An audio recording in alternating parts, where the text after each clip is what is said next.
नमस्कार प्यारे विद्यार्थियों, कला द्वितीय वर्ष हिंदी साहित्य प्रथम प्रश्न पत्र की इस ऑनलाइन कक्षा में आपका स्वागत है। हम कवि सेनापति को पढ़ रहे हैं। तिब्बत कवि है कवि सेनापति। उनके 8 जो पद है वो हमने देखे थे। 8 पद तक आते आते हमने ये देखा था कि कवि सेनापति जो है वो किस प्रकार प्रभु श्री राम की महिमा का वर्णन कर रहे हैं, किस प्रकार जो है वो राम की भक्त वत्सलता और जो उनकी दयालु प्रवृत्ति उसका वर्णन कर रहे हैं। इसी वर्णन में आगे वे जो है सीता के स्वयंवर की और राजा जनक की सभा का जो है वह वर्णन कर रहे हैं। इसी प्रसंग में देखिए, प्रभु श्री राम जब सीता के स्वयंवर में वहाँ उपस्थित हुए तो किस प्रकार उनकी रूप छवि, उनके सौंदर्य और उनके बल वैभव को देखकर वहाँ की सभा पर क्या प्रभाव पड़ा, उसका वर्णन करते हुए कवि सेनापति देखिए क्या कह रहे हैं। यह जो पद है, अगला पद संख्या 9, यह परीक्षा के दृष्टिकोण से महत्वपूर्ण है। 2005 में पूछा गया है यह व्याख्या में। देखिए कवि सेनापति क्या कह रहे हैं। सकल सुरेश देश देश के नरेश आई, आसनन बैठे जे महागरूर धरी के, जीवन के मद कुल मद भुज बल मद, संपत्ति के मद सो रहे निदान भरी के।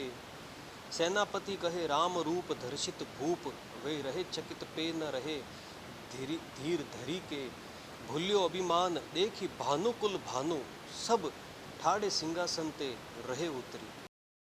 बहुत ही सुंदर जो है वो प्रभु श्री राम का वहाँ जनक की सभा में आने से, वहाँ पर जो है वो उपस्थित होने से क्या प्रभाव पड़ा, उसका वर्णन करते हुए कवि सेनापति कह रहे हैं। सकल सुरेश, जितने भी देवता उपस्थित हुए थे, हमने देखा था पिछले प्रसंग में कि सीता के स्वयंवर में जो है वो देव, असुर और जितने भी बलशाली और वैभवशाली राजागण थे वो सभी उपस्थित हुए थे सीता के स्वयंवर में। तो अब देखिए, सकल सुरेश, जितने भी देवता गण थे वे सारे के सारे देश देश के नरेश और विभिन्न देशों के राजा भी वहाँ पर आए हुए थे।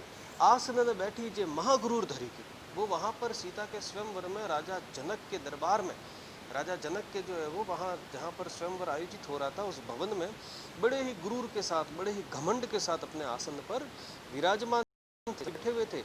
अब देखिए, घमंड या मद, किस किस का मद? जीवन के मद। किसी को अपने जीवन का अभिमान था, मद था, घमंड था, गुरूर था।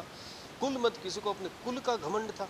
भुज बल मद, किसी को अपनी भुजाओं के बल का घमंड था। संपत्ति के मद, किसी को संपत्ति का मद था। सो रहे निदान भरी का, और वो सब उसमें बड़े भर के जो है वो बैठे हुए थे। सबको लग रहा था कि मुझसे बड़ा यहाँ पर कोई नहीं है। सेनापति कहे राम रूप धर्षित भूप, धर्षित का मतलब हार जाना। कवि सेनापति कहते हैं कि ऐसी सभा में जब प्रभु श्री राम ने प्रवेश किया तो वे सारे के सारे देवता और सारे के सारे बड़े बड़े नरेश जो है वो पराजित हो गए, हार गए। वही रहे चकित, चकित हो गए, पे न रहे धीर धरी के, और बहुत कोशिश करने के बाद भी वे धैर्य को धारण किए हुए नहीं रह सके। हृदय में अधीर हो गए कि ये कौन है, ये कहाँ से आया है। भूल्यो अभिमान, अपना सारा अभिमान भूल गए। देखी भानुकुल भानु सब, भानुकुल का मतलब सूर्यवंशी, भगवान श्री राम सूर्यवंश के हैं। भानु मतलब सूर्य, कि उस सूर्य वंश के सूर्य को देखकर सभी अपना अपना अभिमान भूल गए। ठाड़े सिंहासन ते रहे उतरी के, उन्हें ऐसा लग रहा था, ऐसा महसूस हो रहा था कि वे बैठे हुए तो सिंहासन पर है, लेकिन बैठे बैठे ही नीचे उतर गए हैं। कहने का तात्पर्य यह है कवि सेनापति का कि प्रभु श्री राम का इतना अनुपम सौंदर्य, इतना अनुपम उनका वैभव, और उन्हें उस सभा में उपस्थित हुआ देखकर सारे के सारे देव और सारे के सारे राजा जो है वे आश्चर्यचकित हो गए, और ऐसा प्रतीत हो रहा था कि वे सारा अपना अभिमान भूल गए हैं, और सिंहासन पर बैठे बैठे ही जो है वो उन्हें ऐसा लग रहा है कि वे नीचे उतर गए हैं। कहने का मतलब ये है कि भगवान श्री राम के वैभव के आगे उनका सारा वैभव और सारा अभिमान जो है वो फीका पड़ गया। आगे हम देखें पद संख्या 10 में कवि सेनापति क्या कह रहे हैं। देखिए, इसमें प्रभु श्री राम का वही सौंदर्य और उनकी महिमा और उनका जो है वो वैभव है उसका वर्णन करते हुए कवि सेनापति कह रहे हैं। दीर्घ प्रचंड महापीन भुज दंड जुग, महापीन बहुत बलशाली, प्रचंड भयानक। सुंदर विराजत फणिंद हूते अति है, लोचन विशाल राज दीप्ति दीप्ति भाल। मूर्ति उदार को लजानो रतिपति है, चाप ही चढ़ाइबो को चलियो युवराज राम। सेनापति मद गजराज कैसी गति है, बिन कहे दूरित बिलोकति जानी जाती। 20 विषय 10 दिक्पालन को पति है। अब देखिए, वहाँ पर जो है वो उसी सभा में उपस्थित प्रभु श्री राम के सौंदर्य और उनकी महिमा का वर्णन करते हुए सेनापति कह रहे हैं। दीर्घ प्रचंड महापीन भुज दंड जुग, प्रभु श्री राम की भुजाएं जो है वो अत्यंत बलशाली, लंबी और जो है वो प्रचंड प्रतीत हो रही थी। सुंदर विराजित फणिंद होते अति, बहुत ही सुंदरता के साथ सारे राजाओं के राजा जो वे वहाँ प्रतीत हो रहे थे। लोचन विशाल, जिनके नेत्र बड़े हैं। राज दीप्ति दीप्ति पाल, जिनकी दीप्ति जिनकी भाल जो है, ललाट जो है, जिनका शीश जो है वो राज ज्योति से दीप्त उज्जवल है। राज ज्योति जो है वो उनके मस्तिष्क पर ललक रही है। मूर्ति उदार को लजानो रतिपति, उदारता की मूर्ति है प्रभु श्री राम। और सौंदर्य में तो रतिपति का मतलब कामदेव, कामदेव भी उनसे लज्जित जो है वो होता है। चाप ही चढ़ाई वो को चलियो युवराज राम, युवराज का मतलब युवराज, अयोध्या के युवराज जो है वो प्रभु श्री राम इस प्रकार धनुष को तोड़ने के लिए, शिव धनुष को तोड़ने के लिए सीता के स्वयंवर में आगे बढ़े चले।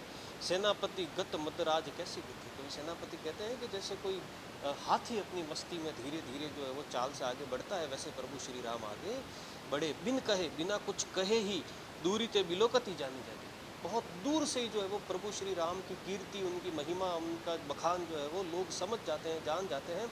20 बीसे दसों दिक्पालन को कि यह जो है वे प्रभु श्री राम है और दसों ही दिशाओं के राजाओं के भी यह राजा है। कहने का तात्पर्य यह है कि कवि सेनापति ये कह रहे हैं कि प्रभु श्री राम की महिमा या उनका वैभव छिपा हुआ नहीं रह पाता। वहाँ जनक की सभा में जब वे धनुष जो है वो चढ़ाने के लिए आगे बढ़ रहे थे तो उनका सौंदर्य बड़ा ही अनुपम और प्रभावशाली जो है वो प्रतीत हो रहा था। अब देखिए आगे, अब सीता के स्वयंवर में जो है वो धनुष को प्रभु श्री राम ने वहाँ पर उठा लिया है, उसे तोड़ दिया है। उसके बाद का वर्णन करते हुए कवि सेनापति क्या कह रहे हैं, तोर्यो है पिनाक नागपाल बसरत फूल, उस पिनाक नामक धनुष को उन्होंने तोड़ दिया और सभी देवताओं ने उनके ऊपर पुष्प की वर्षा की। सेनापति कीर्ति बखाने रामचंद्र की, लेके जयमाल सिय बाल है बिलो की छवि, दशरथ लाल के बदन अरविंद की, परी प्रेम फंद उर बड़ियो है अनंत अति, आछी मंद मंद चाल चलती गयंद की, कनक बरन कनक बनी बानक बनक आई, झनक मनक बेटी जनक नरिंद की। अब देखिए यहाँ पर जो है वो धनुष को तोड़ने के बाद का वर्णन करते हुए सेनापति कह रहे हैं, तोर्यो पिनाक नागपाल, प्रभु श्री राम ने उस शिव धनुष को तोड़ दिया, पिनाक नामक शिव धनुष को तोड़ दिया और सभी देवताओं ने उनके ऊपर पुष्प की वर्षा की। सेनापति कीर्ति बखानो रामचंद्र की, कवि सेनापति कह रहे हैं कि मैं इस प्रकार प्रभु श्री राम की कीर्ति का वर्णन कर रहा हूँ। लेके जयमाल, अपने हाथों में जयमाला लिए हुए, सिय बाल है बिलो की छवि, सीता जो है वो बड़ी ही सुंदर छवि को धारण किए हुए प्रभु श्री राम की ओर चल रही है उन्हें देखते हुए।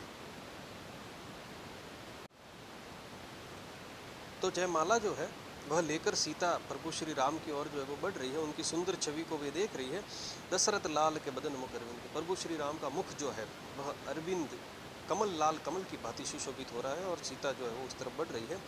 परि प्रेम प्रभु श्री राम के प्रेम में जो है वो पड़ी हुई, और बाड़ी हो अनंत थी, उनका हृदय जो है वो अत्यधिक श्री राम के प्रेम में उमड़ आया है। आची मंद मंद चाल चलती गयंती, बड़ी ही मंद मंद धीरे गति से जो है वो हाथी की तरह, हथिनी की तरह वे चलते हुए प्रभु श्री राम की तरफ जा रही है। बरन कनक बनी, बरन मतलब रंग, कनक का मतलब स्वर्ण, सोने के रंग जैसी बनी हुई, बानक बनक आई सज धजकर बनकर आई हुई, झनक मनक चमक दमक के साथ चलती हुई बेटी जनक नरिंद की, नरिंद का मतलब राजा, राजा जनक की बेटी सीता जो है वो इस प्रकार स्वयं वर में प्रभु श्री राम द्वारा धनुष तोड़ देने के बाद जयमाला पहनाने के लिए सीता जो है वो प्रभु श्री राम की तरफ बढ़ रही है, जा रही है। तो यह बड़ी ही सुंदरतापूर्ण वर्णन जो है वो प्रभु श्री राम की महिमा, उनकी भक्त वत्सलता और अंत में सीता के स्वयंवर का जो है वो वर्णन उन्होंने सेनापति ने यहाँ पर किया है। अगले वीडियो में हम सेनापति का ऋतु वर्णन, क्योंकि ऋतु वर्णन के लिए ही जाने जाते हैं, उसका अध्ययन प्रारंभ करेंगे। धन्यवाद।